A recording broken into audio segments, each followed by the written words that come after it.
قبر ہے، حشر ہے، اس کے لیے ہم نے تیاری کرنی ہے۔ انسان کئی مرحلوں سے گزرتا ہوا اس دنیا میں آیا، باپ کی پشت میں رہا، ماں کے رحم میں رہا، لیکن اسے وہاں نیکی کرنے کا حکم نہیں ہے۔ بس دنیا میں آیا، چند سالوں کے لیے آیا، اللہ رب العالمین نے اس کے لیے کچھ احکامات رکھے ہیں، ان احکامات پہ عمل کرنا ہے اور پھر جانا ہے۔ تو مومن کے لیے موت تحفہ ہے، فرشتے آتے ہیں، مومن کا استقبال کرتے ہیں، اور احباب گرامی القدر، مومن کے لیے قبر جنت کے باغوں میں سے ایک باغ ہوا کرتی ہے، اور برو کے لیے جنہوں نے اس دنیا میں آ کر اپنا مقصد بلا دیا، ان کے لیے قبر جہنم کے گڑھوں میں سے ایک گڑھا ہے۔ ہم نے یہاں آ کر اپنی قبر کو جنت کے باغوں میں سے یا باغ بنانا ہے، یا جہنم کے گڑھوں میں سے ہم نے گڑھا بنانا ہے۔ ہم نے خود قبر کی تیاری کرنی ہے، خود سوالوں کے جواب دینے ہیں۔ احباب گرامی القدر، میاں صاحب نے بڑا خوبصورت کہا ہے، مٹی میں مٹی ہو جانا ہے، اکادی بلے بلے، مٹی میں مٹی ہو جانا ہے، اکادی بلے بلے، اج مٹی تے اتے بندیا، کل مٹی دے تھلے، اج مٹی دے اتے بندیا، کل مٹی دے تھلے۔ احباب گرامی القدر، بس چند لمحات، چند دن ہماری زندگی ہے، اس میں ہم نے آخرت کی تیاری کرنی ہے۔ رب العالمین ہم سبھی کو آخرت کی فکر، آخرت کی سوچ عطا فرمائے، اور چند لمحات، چند دن جو اللہ نے دے رکھے ہیں، اسے ہمیں صحیح معنوں میں گزارنے کی اللہ ہمیں توفیق عطا فرمائے۔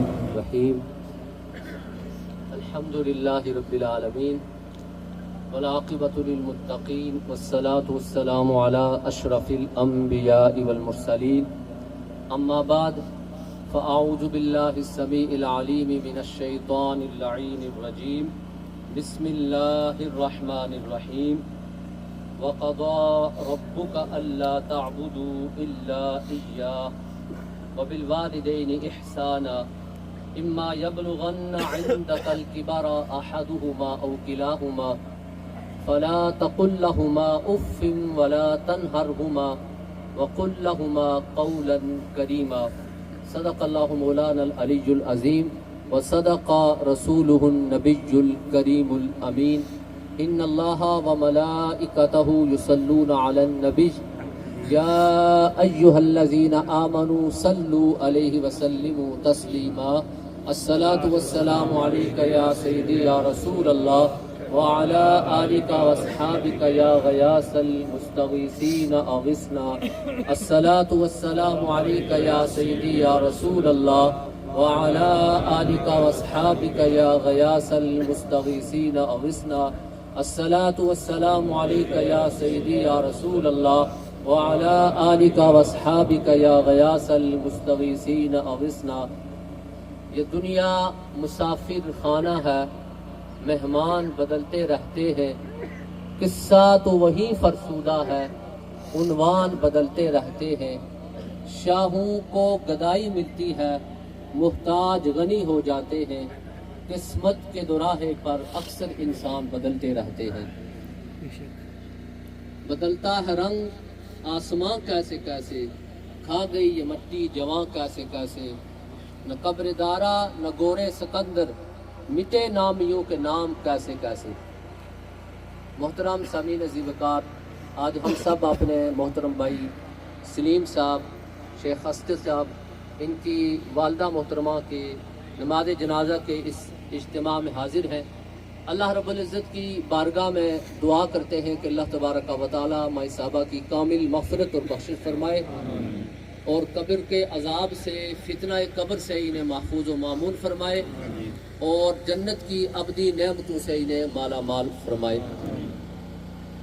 جو بھی انسان اس کائنات میں آتا ہے یا جو بھی ذی روح چیز اس دنیا میں آتی ہے، اس نے اپنے مقررہ وقت پر پھر اپنے رب کے پاس بھی جانا ہوتا ہے۔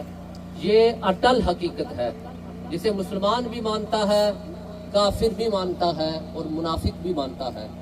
دنیا میں بسنے والا ہر انسان اس چیز سے انکار نہیں کر سکتا کہ اس نے ایک دن اس دنیا کو چھوڑ کے جانا ہے، لیکن ہم جب اس بات کا یقین رکھتے ہیں کہ ہم نے ایک دن دنیا کو چھوڑ کے جانا ہے، رب کی بارگاہ میں ہم نے حاضر بھی ہونا ہے، لیکن اس کے باوجود بھی ہم اس وقت کے لیے، اس ہمیشہ کی زندگی کے لیے رب کے سامنے کھڑا ہونے کے لیے ہم کچھ تیاری نہیں کرتے۔ ہمارا سب سے بڑا المیہ آج کے اس دور میں یہی ہے کہ ہم دنیا کے ہو کر رہ گئے، آخرت کو ہم نے بلا دیا، اور اسی وجہ سے ہمارے معاشرے میں، ہمارے ماحول میں کتنے بڑے سانحات آج ہو رہے ہیں، کتنے بڑے بڑے واقعات رونما ہو رہے ہیں، قتل و غارت، اور یہاں تک کہ محرم رشتوں کا بھی پاس ہمارے اس ماحول سے اور اس معاشرے سے اٹھتا جا رہا ہے۔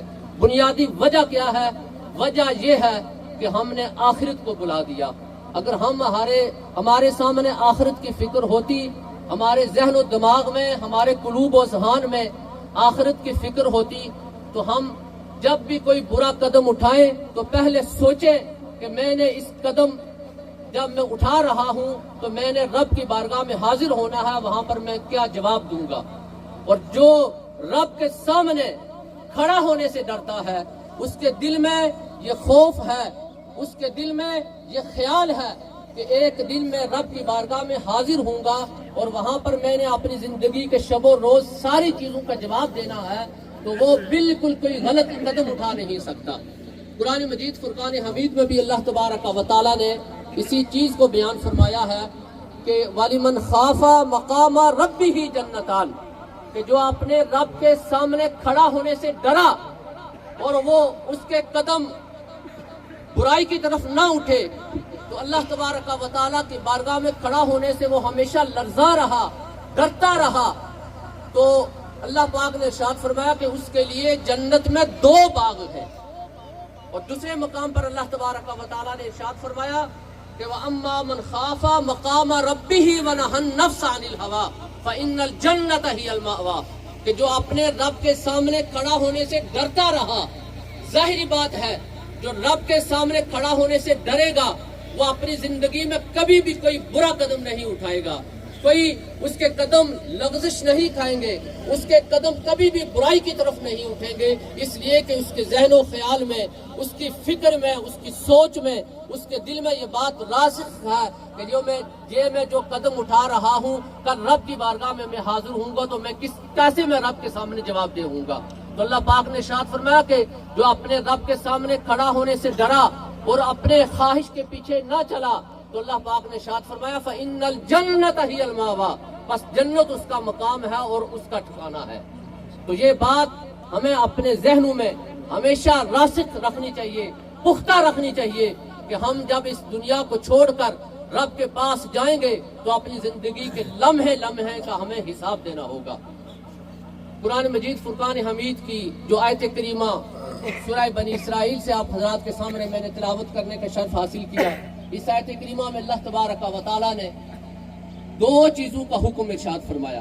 ایک، اللہ تبارک و تعالیٰ نے ارشاد فرمایا کہ اپنے رب ہی کی عبادت کرو، رب کی عبادت میں کسی کو شریک نہ ٹھہراؤ، سجدہ کرو تو رب کو کرو، اپنے رب کے سوا کسی کے سامنے اپنی جبین نیاز کو نہ جھکاؤ۔ اور دوسرا جس چیز کا حکم ارشاد فرمایا ہے وہ والدین کی فرما برداری، اپنے والدین کی اطاعت اور اپنے والدین کا حکم ماننا۔ اور پھر ارشاد فرمایا کہ اپنے والدین کے سامنے اونچی آواز تو دور کی بات ہے، ان کے سامنے اف تک نہ کہنا، اور ہمیشہ ان کے سامنے اپنی گردن کو جھکائے رکھنا۔ اب اللہ تبارک و تعالیٰ نے سب سے پہلے اپنی عبادت کا حکم ارشاد فرمایا اور ساتھ ہی والدین کے ساتھ حسن سلوک کرنے کا حکم ارشاد فرمایا۔ علماء اور مفسرین فرماتے ہیں کہ رب نے اپنی عبادت کے فوراً بعد اب والدین کی اطاعت اور فرمانبرداری کا حکم کیوں دیا؟ تو مفسرین لکھتے ہیں اس وجہ سے حکم دیا کہ اصل حقیقی مالک ہمارا رب تعالیٰ ہے، اس نے ہمیں پیدا کیا ہے، وہ ہمارا مالک حقیقی ہے، وہ خالق حقیقی ہے، اور ہمارے جو مجازی رب ہیں، جو ہماری پیدائش کے، ہماری ولادت کے سبب بنے، وہ ہمارے والدین ہیں۔ اس لیے اللہ تبارک و تعالیٰ نے اپنی عبادت کے فوراً بعد جن ہستیوں کی اطاعت اور فرمانبرداری کا حکم دیا وہ بندہ مومن کے والدین ہیں۔ آقا کریم علیہ الصلوۃ والسلام کے سامنے یہ بات عرض کی گئی کہ یا رسول اللہ صلی اللہ علیہ وسلم، میرے سب سے زیادہ حسن سلوک کا مستحق کون ہے؟ تو آقا کریم علیہ الصلوۃ والسلام نے ارشاد فرمایا تیری ماں۔ دوبارہ عرض کیا گیا، اس کے بعد ارشاد فرمایا تیری ماں۔ تیسری مرتبہ بھی جب عرض کیا گیا تو آقا کریم علیہ الصلوۃ والسلام نے ارشاد فرمایا تیری ماں۔ تو معلوم ہوا کہ آقا کریم علیہ الصلوۃ والسلام نے ایک سوال کے تینوں جوابوں میں یہی ارشاد فرمایا کہ تیرے حسن سلوک کی سب سے مستحق جو ہستی ہے وہ تیری ماں ہے۔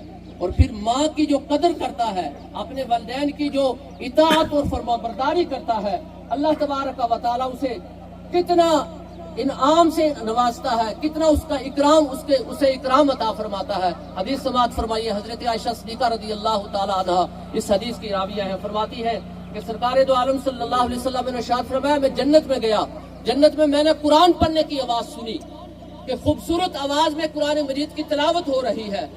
میں نے پوچھا، حالانکہ حضور جانتے تھے، پھر بھی اس بندے کا اس کی عظمت ظاہر کرنے کے لیے حضور نے پوچھا کہ یہ کس کی آواز ہے؟ تو آقا کریم علیہ الصلوۃ والسلام نے ارشاد فرمایا مجھے بتایا گیا کہ یہ حارثہ بن نعمان کی آواز ہے جو جنت میں گونج رہی ہے۔ تو وجہ کیا ہے کہ آقا کریم علیہ الصلوۃ والسلام نے ارشاد فرمایا کہ وہ حارثہ بن نعمان جو ہے یہ اپنی والدہ کے خدمت گزار تھے، اپنی والدہ کی اطاعت اور ان کے ساتھ احسان کرنے والے تھے۔ تو حضور نے ارشاد فرمایا یہی احسان کا بدلہ ہے۔ تو معلوم ہوا کہ جو اپنے والدین کی اطاعت اور فرمانبرداری بجا لاتا ہے، اپنے والدین کے ساتھ حسن سلوک سے پیش آتا ہے، اس کی آواز جنت میں بھی جا کے گونجتی ہے۔ آؤ آج اس ماحول میں، جس معاشرے میں ہم رہ رہے ہیں، یہاں پر ہماری جو نئی نسل پروان چڑھ رہی ہے، اس سے والدین کا جو ادب اور احترام ہے وہ اٹھتا جا رہا ہے۔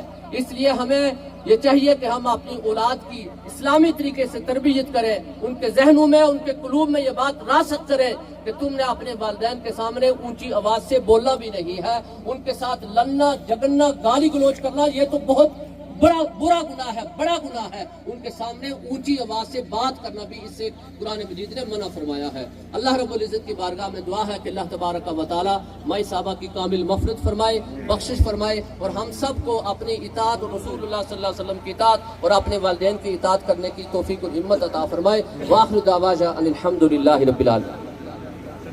اس پر سے بندے زیادہ کھلتے تھے، ادھر آئے جو اس پر سے جگہ کافی ساری۔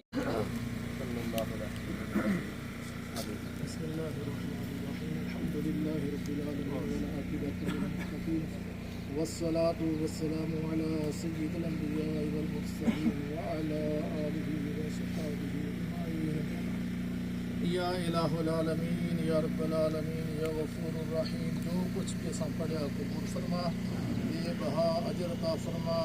یا الہ العالمین نبی پاک صلی اللہ علیہ وآلہ وسلم کی بارگاہ کے اندر ہدیۃً پیش کرتے ہیں، قبول فرما۔ یا الہ العالمین تمام نیک پاک لوگوں کی روح کو ساتھ کرتے ہیں، قبول فرما۔ یا الہ العالمین آقا دو جہاں صلی اللہ علیہ وآلہ وسلم کی ساری آل ساری امت کی ارواح کو ساتھ کرتے ہیں، قبول فرما۔ یا الہ العالمین بالخصوص حاضر میت مائی صاحبہ کی روح کو سواب کرتے ہیں، قبول فرما کر ان کو اجر عظیم عطا فرما۔ یا الہ العالمین ان کے درجات کو بلند فرما۔ یا الہ العالمین ان کو جنت الفردوس میں اعلیٰ مقام عطا فرما۔ یا الہ العالمین ان کے صغیرے کبیرے گناہ معاف فرما۔ یا الہ العالمین ان کی قبر کو روشن معطر و ٹھنڈی فرما۔ یا الہ العالمین ان کی قبر کو باغ و بہار بنا، تا حد نگاہ کشادہ فرما۔ یا الہ العالمین ان کو قبر کے عذاب سے محفوظ رکھ، قبر کی تنگی، قبر کی وحشت سے محفوظ رکھ۔ یا الہ العالمین ان کی قبر کی ساری منزلیں آسان فرما۔ یا الہ العالمین کل قیامت کے روز نبی پاک صلی اللہ علیہ وآلہ وسلم کی شفاعت نصیب فرما۔ یا الہ العالمین ہم سب کے صغیرے کبیرے گناہ معاف فرما۔